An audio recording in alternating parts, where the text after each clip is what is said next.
Hello दोस्तों, Sidra science academy में आपका फिर से स्वागत है। तो दोस्तों, आज हम इस वीडियो में समझेंगे 10th क्लास के साइंस है और इसमें हमारा चैप्टर फर्स्ट है। ठीक है दोस्तों, ये हमारे फर्स्ट चैप्टर की 5वीं वीडियो है और हम कर रहे हैं इसमें अभ्यास के प्रश्न उत्तर। ठीक है, और हमारा क्वेश्चन नंबर रहेगा इसमें 8। आज हमारा क्वेश्चन नंबर 8 है इसमें। ठीक है, तो चलिए हल करते हैं।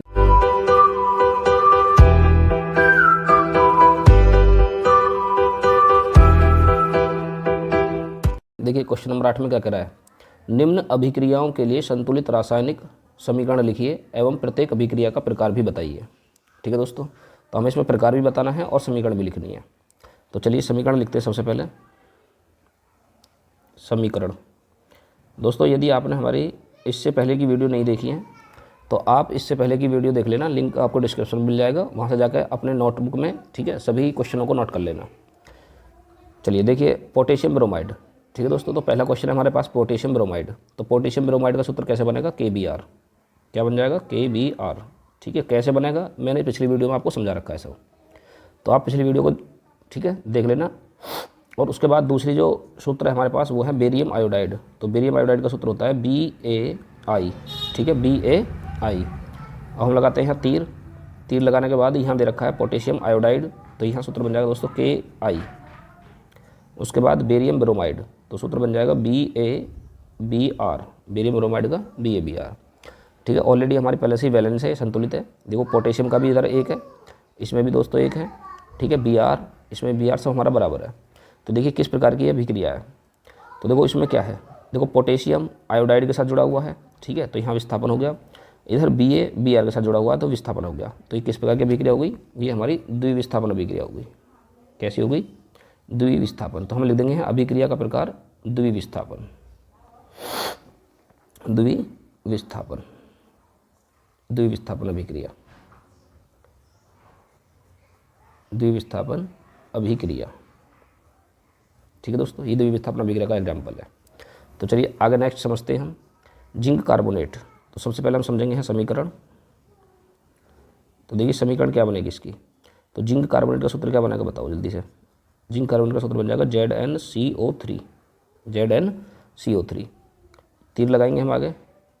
तीर लगा के क्या लिखा हुआ है, जिंक आयोडाइड, जिंक ऑक्साइड है। ठीक है, तो जिंक ऑक्साइड है तो क्या हो जाएगा ZnO प्लस कार्बन डाइऑक्साइड, तो सूत्र क्या हो जाएगा CO2। ये बन जाएगा CO2। अब हम इसको संतुलित करते हैं। तो ये भी हमारी ऑलरेडी पहले से संतुलित है। तो इसमें देखिए क्या है, तो एक अभिकारक 2 या 2 से ज़्यादा अभिकारकों में टूटा हुआ है। ठीक है, तो ये कैसी हो जाएगी, अपघटन या वियोजन अभिक्रिया। तब यहाँ लिख देंगे अभिक्रिया का प्रकार कैसा हो जाएगा, वियोजन या अपघटन अभिक्रिया। तो लिख देंगे हम अभिक्रिया का प्रकार वियोजन, वियोजन या इसका दूसरा नाम क्या है, या अपघटन, अपघटन अभिक्रिया। कैसी हो जाएगी हमारी, अपघटन अभिक्रिया। ठीक है दोस्तों, वियोजन या अपघटन अभिक्रिया। इस प्रकार से भी हमारे यहाँ कंप्लीट हो जाता है। ठीक है, तो A और B आपके समझ में आ गए होंगे अच्छी तरह से, A और B। ठीक है दोस्तों, किस प्रकार से हमने अभिक्रिया बनाई है और ये कौन सी अभिक्रिया का उदाहरण है ये हमने बता दिया। इस ऐसे ही दूसरा है, तो इसकी अभिक्रिया क्या बनेगी, समीकरण ZnCO3 ZnO प्लस CO2। और कौन सी अभिक्रिया का उदाहरण हो जाएगा, वियोजन या अपघटन अभिक्रिया का। ठीक है, चलो आगे समझते हैं नेक्स्ट क्वेश्चन को। तो C पॉइंट आएगा। ठीक है, इसके बाद आएगा हमारा C पॉइंट। तो देखिए C पॉइंट हमारा ये है।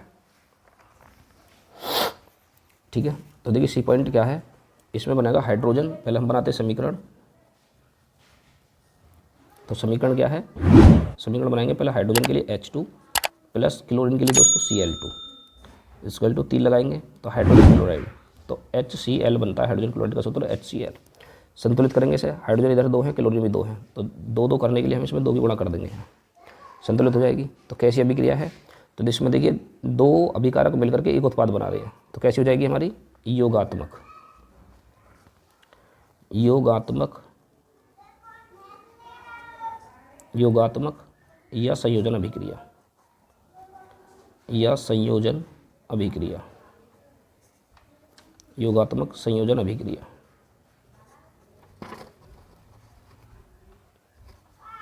ठीक है दोस्तों, देखिए यदि आपने चैप्टर की वीडियो समझ रखी है, जो चैप्टर मैंने उसमें समझाया था, तो ये बहुत आसान क्वेश्चन है, इसमें कुछ नहीं है।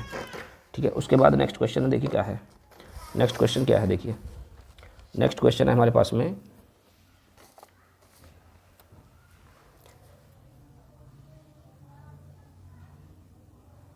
डी पॉइंट है। देखिए डी पॉइंट ये रहा है, मैग्नीशियम प्लस हाइड्रोक्लोरिक अम्ल, मैग्नीशियम बना रहा है, मैग्नीशियम क्लोराइड और हाइड्रोजन बना रहा है। तो मैग्नीशियम के लिए सबसे पहले हम लिखते हैं समीकरण। तो समीकरण क्या बनेगी, मैग्नीशियम के लिए सूत्र बन जाएगा Mg प्लस हाइड्रोक्लोरिक अम्ल के लिए बन जाएगा HCl। तीर लगाएंगे यहाँ, मैग्नीशियम क्लोराइड बना रहा है MgCl2 बना रहा है, इसका मतलब MgCl2 प्लस हाइड्रोजन गैस के लिए H2। ठीक है, हाइड्रोजन गैस के लिए H2। अब इसको हम बैलेंस करें तो वो क्लोरीन के यहाँ 2 हैं, इधर क्लोरीन का 1 है, तो इसके आगे हम दोस्तों यहाँ 2 से गुणा कर देंगे। 2 से गुणा करने पर हाइड्रोजन क्या हो जाएंगे 2, और हाइड्रोजन के ऑलरेडी पहले से 2 हैं। तो देखो इसमें क्या है, तो मैग्नीशियम क्लोरीन को विस्थापित, हाइड्रोजन को विस्थापित कर रहा है। ठीक है, तो ये बन जाएगी हमारी विस्थापन अभिक्रिया। कैसी बन जाएगी, विस्थापन अभिक्रिया। विस्थापन अभिक्रिया, विस्थापन अभिक्रिया, विस्थापन अभिक्रिया। क्लियर दोस्तों, कोई कंसेप्ट समझ में ना रहा हो तो कमेंट करके बताओ। ठीक है, वीडियो अच्छी लग रही हो तो वीडियो को लाइक कर दो और चैनल को भी सब्सक्राइब कर लेना। तो चलिए अब हम समझते हैं क्वेश्चन नंबर 9। क्वेश्चन नंबर 9 है, देखिए क्वेश्चन नंबर 9 क्या है, ऊष्माक्षेपी एवं ऊष्माशोषी अभिक्रिया का क्या अर्थ है, उदाहरण दीजिए। ठीक है ना, ऊष्माक्षेपी एवं ऊष्माशोषी अभिक्रिया का क्या अर्थ है। तो चलिए इसका भी आंसर लिख लेते हैं। देखिए ऊष्माक्षेपी अभिक्रिया क्या है, सबसे पहले हम उत्तर लिखेंगे यहाँ पे, और उत्तर के अंदर हम लिखेंगे यहाँ सबसे पहले हेडिंग डालेंगे कौन सी, ऊष्माक्षेपी अभिक्रिया। ऊष्माक्षेपी अभिक्रिया।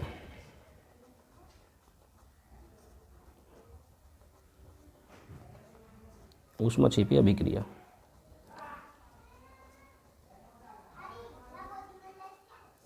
ऊष्माक्षेपी अभिक्रिया। तो क्या है ऊष्माक्षेपी अभिक्रिया, तो देखिए लिखते हैं ऊष्माक्षेपी अभिक्रिया की परिभाषा। तो लिखोगे वह अभिक्रिया, वह अभिक्रिया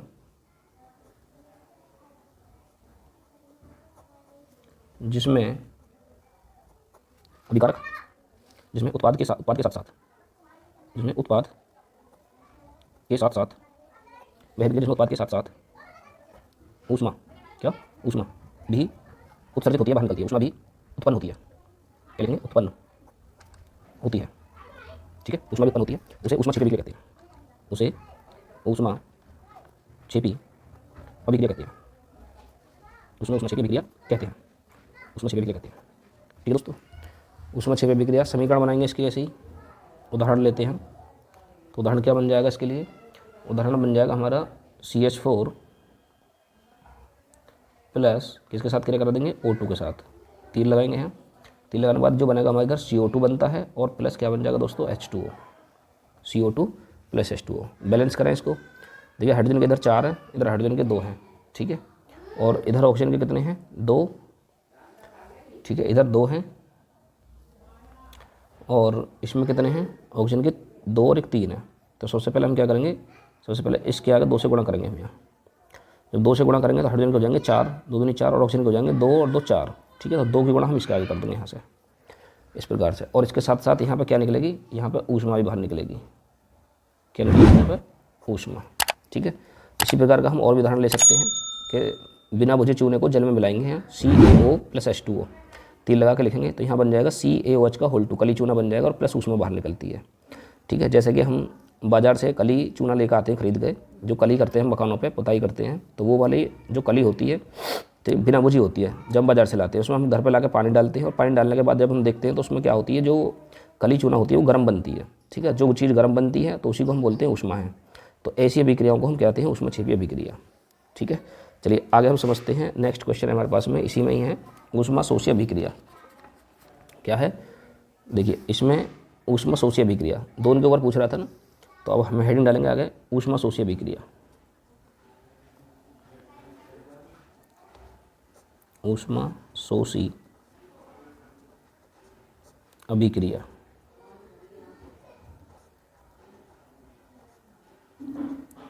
ऊष्माशोषी अभिक्रिया, तो ऊष्माशोषी अभिक्रिया क्या होती है, देखिए तो ऊष्माशोषी अभिक्रिया क्या है, तो लिखेंगे हम वह अभिक्रिया,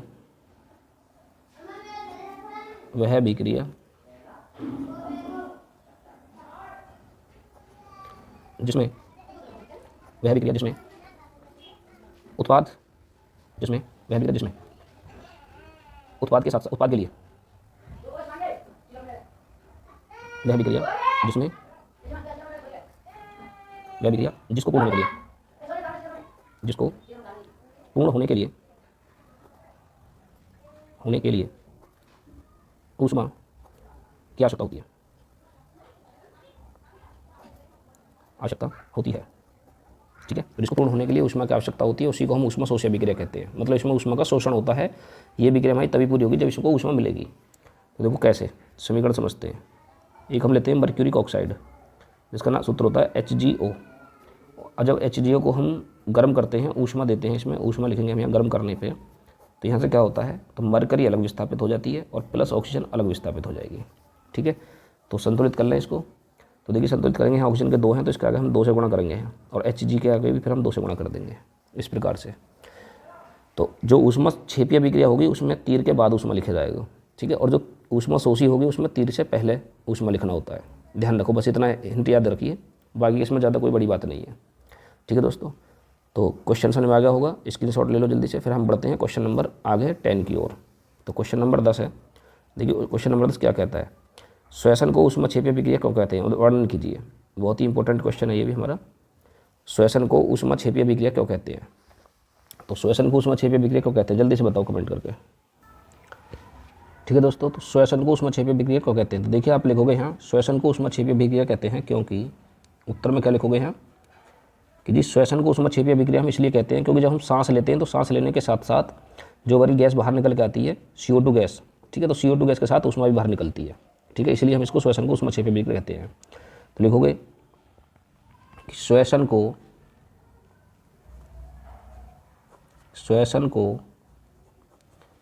ऊष्मा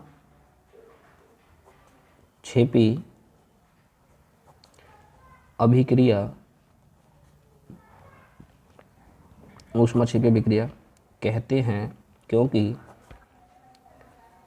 हैं क्योंकि CO2 गैस के साथ साथ सांस लेते समय CO2 गैस के निष्कासन के साथ साथ CO2 गैस के साथ साथ ऊष्मा भी उत्पन्न होती है।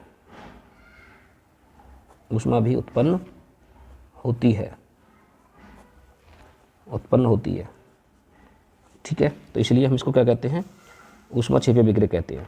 तो समीकरण समझते हैं। देखिए समीकरण से समझ में आएगी तुम्हारी बात। तो जब हम सांस लेंगे तो सांस में के द्वारा हम CO2 गैस को बाहर निकालते हैं। ठीक है, और जब CO2 गैस निकलेगी तो वो कैसे निकलेगी, ऊष्मा के साथ आएगी। ठीक है, तो देखो कैसे, C6H12O6, तो ये ग्लूकोज होता है, और जब हम सांस लेते हैं O2, तो ये O2 हमारे अंदर जाती है। ग्लूकोज ठीक है हम खाने के रूप में लेते हैं, O2 जो होती है वो हमारी सांस के द्वारा जाती है। अब जाने के बाद में क्या होता है, वो ब्लड में मिलती है, ब्लड में मिलने के बाद हम सांस लेते हैं, तो सांस लेने के बाद CO2 गैस बाहर आती है।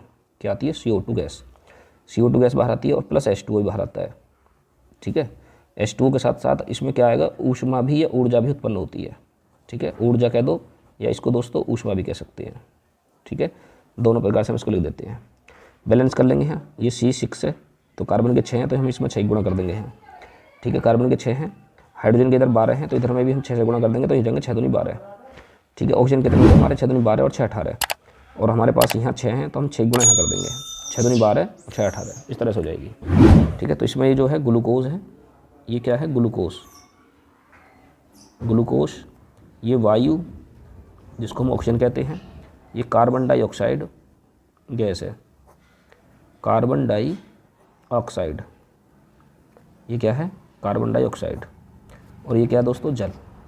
ठीक है, और ये उसमें बाहर निकल रही है। ठीक है, कंसेप्ट क्लियर हो गया। चलिए तो जल्दी से स्क्रीनशॉट ले लो इसका, फिर हम समझेंगे क्वेश्चन नंबर 11 को। ले लिया स्क्रीनशॉट, तो चलिए स्टार्ट करते हैं क्वेश्चन नंबर 11। तो देखिए दोस्तों क्वेश्चन नंबर 11 हमारे सामने क्या कर रहा है, वियोजन अभिक्रिया को संयोजन अभिक्रिया का विपरीत क्यों कहा जाता है। ठीक है ना, अभिक्रिया के लिए समीकरण भी लिखिए। तो बहुत ही सिंपल क्वेश्चन है, इसमें कोई ज़्यादा बड़ी बात नहीं है, दोनों अभिक्रियाओं की अलग अलग परिभाषा लिख दो। ठीक है, इसका उत्तर हो जाएगा।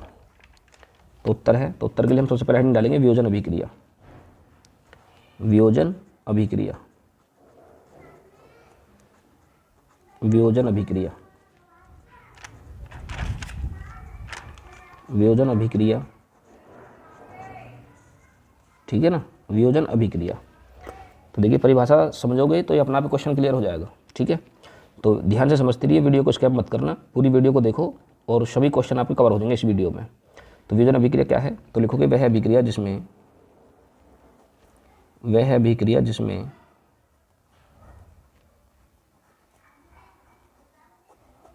वह अभिक्रिया जिसमें वह अभिक्रिया जिसमें अभिकारक, जिसमें अभिकारक अपघटित होकर, जिसमें अभिकारक अपघटित होकर या वियोजित होकर, ठीक है, अपघटित होकर या वियोजित होकर, कुछ भी ले सकते हैं, अपघटित होकर दो या दो से अधिक, दो या दो से अधिक, दो या दो से अधिक उत्पाद बनाते हैं, उत्पाद बनाते हैं, दो या दो से अधिक उत्पाद बनाते हैं, उसे वियोजन या अपघटन अभिक्रिया कहते हैं, उसे वियोजन या अपघटन, वियोजन या अपघटन अभिक्रिया कहते हैं। अभिक्रिया कहते हैं, ठीक है दोस्तों। तो समीकरण समझते हैं, देखिए इसकी है, इसकी समीकरण क्या बन जाएगी, तो वह अभिक्रिया जिसमें एक अभिकारक, तो एक अभिकारक ले लेते हैं हम यहाँ NaHCO3, ठीक है, इक्वल टू हो जाएगा Na है NaHCO3, तो ये टूटेगा यहाँ Na2CO3 प्लस H2O और प्लस CO2 गैस में, ठीक है दोस्तों। संतुलित करने के लिए हम इसके आगे यहाँ 2 से गुणा कर देंगे। तो इसमें क्या है कि एक अभिकारक है और 3 उत्पाद बना रहा है, ठीक है, तो वही हमारी परिभाषा होती है, जब एक अभिकारक 2 या 2 से ज़्यादा उत्पाद बनाएगा तो उसी को हम वियोजन या अपघटन अभिक्रिया कहते हैं। उसके बाद नेक्स्ट क्वेश्चन समझते हैं हम यहाँ वियोजन अभिक्रिया, वियोजन तो हो गई, ठीक है, वियोजन तो हमने समझ लिया है। हम क्या समझेंगे यहाँ संयोजन, ये रहे संयोजन अभिक्रिया, तो हम हेडिंग डालेंगे यहाँ संयोजन अभिक्रिया, संयोजन अभिक्रिया, संयोजन अभिक्रिया। परिभाषा लिखेंगे वह अभिक्रिया, इसमें उल्टा हो जाएगा टोटली, तो वह अभिक्रिया, वह अभिक्रिया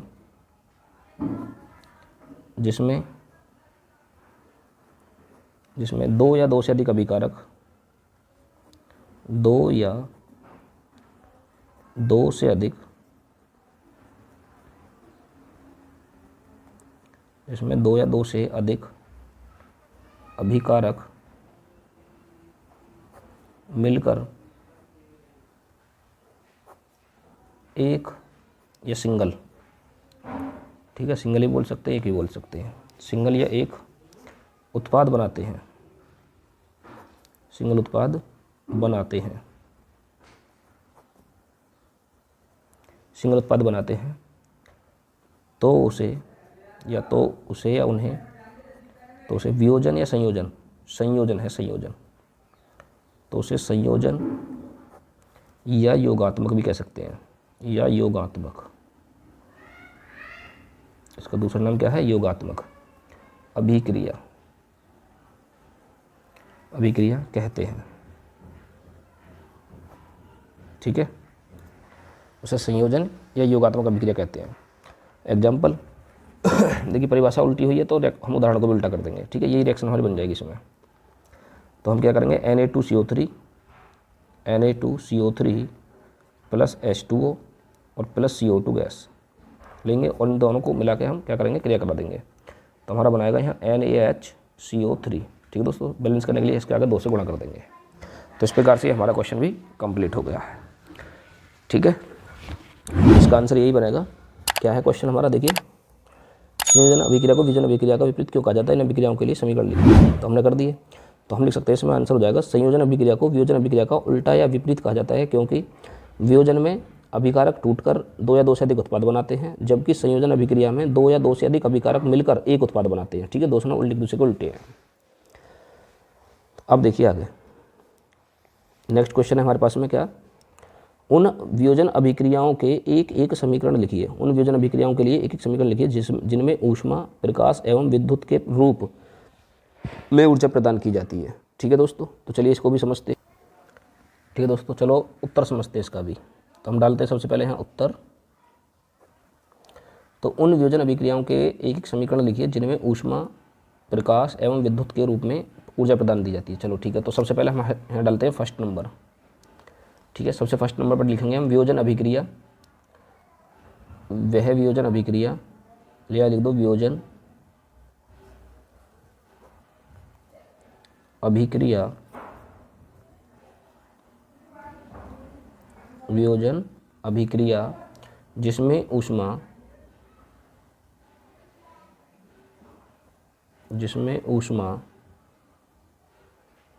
पहले हम क्या लेंगे ऊष्मा वाली। ठीक है, जिसमें ऊष्मा प्रदान की जाती है, जिसमें ऊष्मा प्रदान की जाती है, जिसमें ऊष्मा प्रदान की जाती है। तो इसको हम ऐसी अभिक्रिया क्या बोलेंगे, ऊष्मीय वियोजन अभिक्रिया। क्या बोलेंगे ऐसी अभिक्रिया को, ऊष्मीय वियोजन अभिक्रिया। इसको हम बोलते हैं ऊष्मीय वियोजन अभिक्रिया, ऊष्मीय वियोजन अभिक्रिया। सॉरी, एक मिनट सेकंड को मेरा, ये देखो, अब देखो ऊष्मीय वियोजन अभिक्रिया।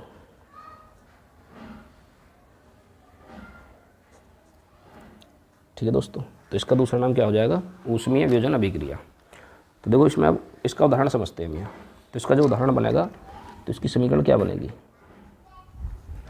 तो इसकी समीकरण बन जाएगी, यहाँ पे हम लिखेंगे KClO3 potassium chlorate, KClO3 potassium chlorate, और इसको हम देते हैं ऊष्मा।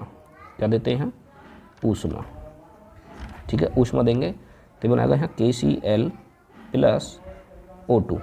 ठीक है, बैलेंस करेंगे यहाँ। तो बैलेंस करने के लिए क्या करेंगे, सबसे पहले हम इसका आगे 2 से गुणा कर देंगे, फिर K के आगे 2 से गुणा कर देंगे, क्योंकि यहाँ पोटेशियम 2 हो गए, पोटेशियम 2 हो गए, ऑक्सीजन हो गए 3 दूनी 6, तो हम इसका आगे 3 से गुणा कर देंगे। ठीक है, तो इसका नाम क्या हो जाएगा यहाँ, पोटेशियम क्लोरेट, पोटेशियम क्लोराइड। तो इसका नाम लिखेंगे हम पोटेशियम क्लोरेट, पोटेशियम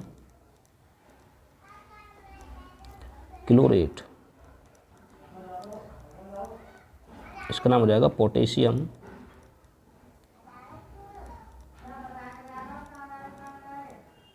क्लोराइड। इसका नाम हो जाएगा यहाँ ऑक्सीजन।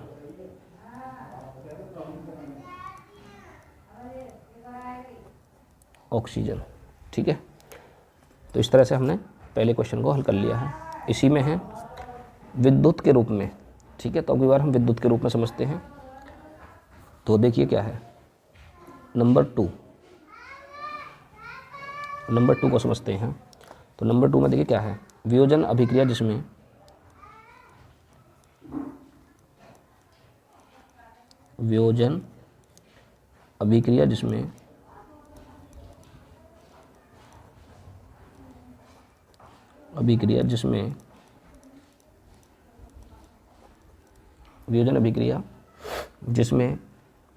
प्रकाश ऊर्जा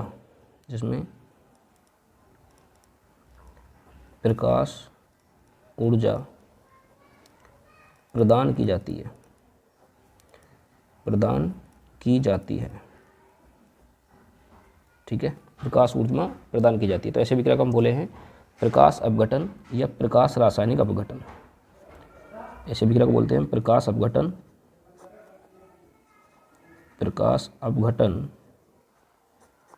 या इसका दूसरा नाम क्या है, प्रकाश रासायनिक।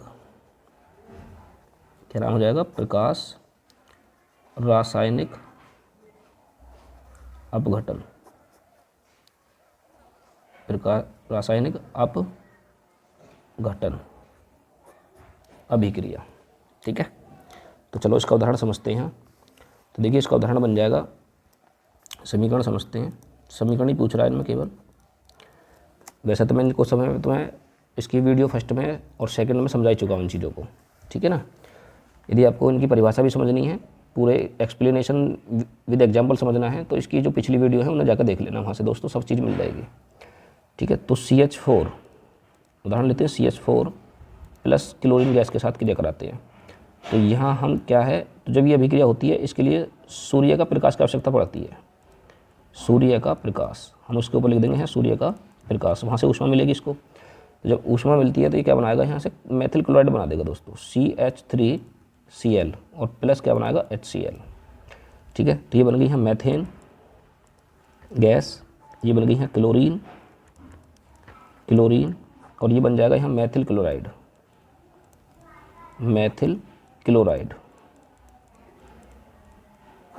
और ये बन जाएगा यहाँ हाइड्रोक्लोरिक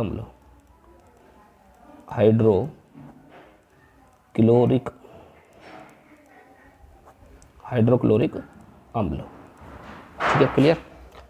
चलिए 2 हो गए हमारे, लास्ट बचा तीसरा। तो तीसरा क्या बचा, जिसमें वैद्युत ऊर्जा प्रदान की जाती है। देखिए इसमें वैद्युत ऊर्जा की बात कर रहा है, देखो ये इसमें क्या है, ऊर्जा प्रदान की जाती है, ठीक है, वैद्युत के रूप में। तो जब वैद्युत के रूप में ऊर्जा प्रदान की जाती है तो उसको हम कैसे बनाएंगे, पॉइंट नंबर 3 डालेंगे हम यहाँ, क्योंकि हम तीसरे पॉइंट को कर रहे हैं। तो पॉइंट नंबर 3 को डाल के हम लिखेंगे यहाँ कि वह रासायनिक अभिक्रिया जिसमें रासायनिक अभिक्रिया जिसमें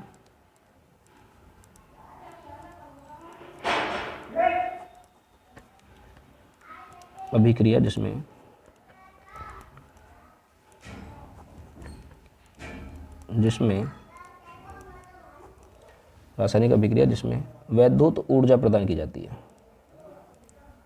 जिसमें वैद्युत ऊर्जा प्रदान की जाती है,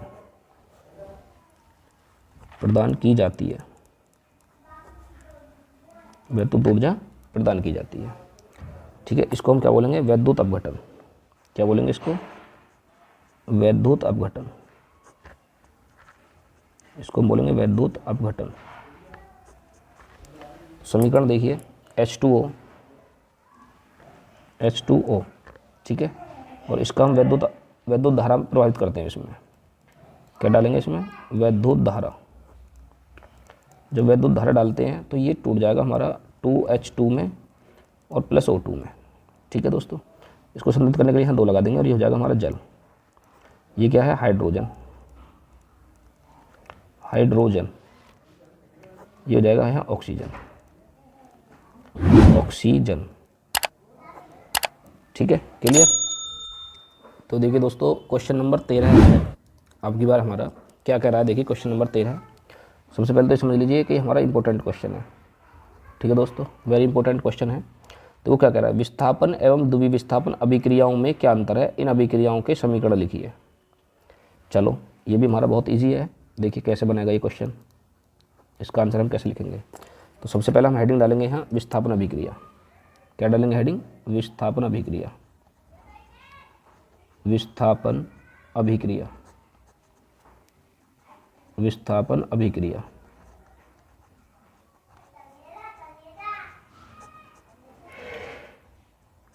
अभिक्रिया। तो क्या लिखेंगे, वह अभिक्रिया जिसमें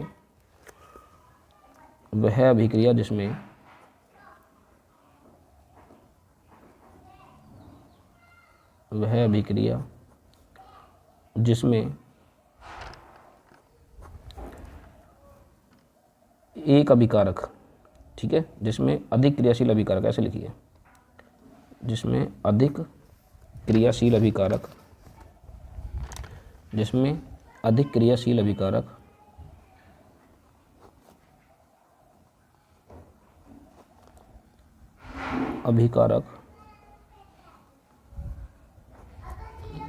कम क्रियाशील अभिकारक को कम क्रियाशील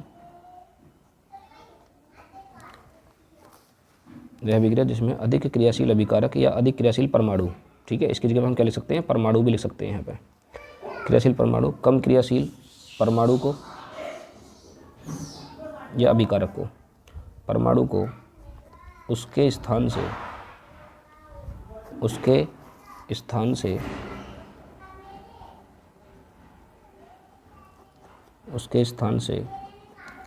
विस्थापित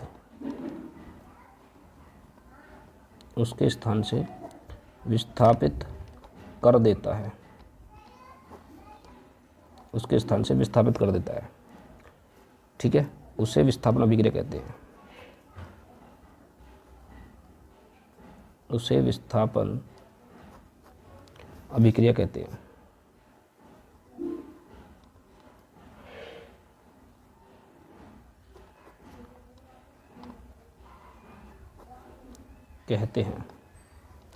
समीकरण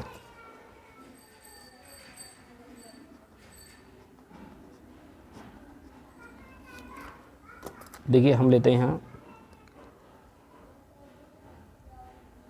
Cu कॉपर प्लस, और हम ये ले लेंगे दूसरा AgNO3 या AgCl, ठीक है, AgCl।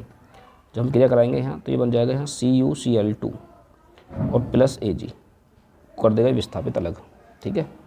ये भारी होती है, नीचे बैठ जाती है।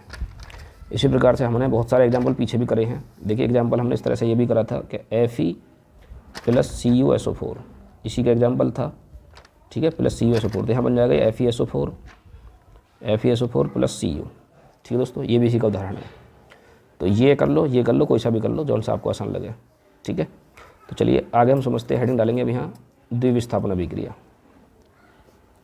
क्या डालेंगे? द्विविस्थापन अभिक्रिया।